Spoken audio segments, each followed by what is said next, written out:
Class room அப்படின்னாலே class room எனக்கு class ரூம்னா தரையில் உட்காந்த ஞாபகம் இருக்குது, மரத்தடிக்கையில் உட்காந்த ஞாபகம் இருக்குது, சாதாரண பெஞ்சில் உட்காந்த ஞாபகம் இருக்குது. இந்த மாதிரி நான் டேபிள் போட்டில்லை.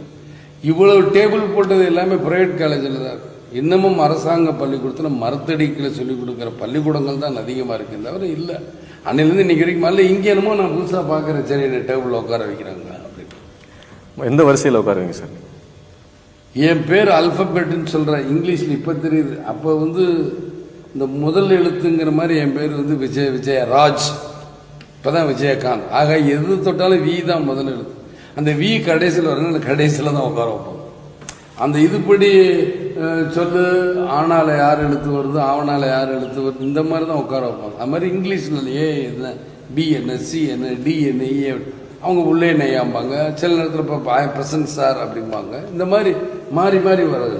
விளையாட்டு விளையாட்டு விளையாட்டு விளையாட்டு ஜெயிக்கும் வரைக்கும் விளையாடு. விளையாட்டு விளையாட்டு விளையாட்டு விளையாட்டு வாழும் வரைக்கும் விளையாடு. வேடிக்கை பார்த்தா தங்கம் கிடையாது.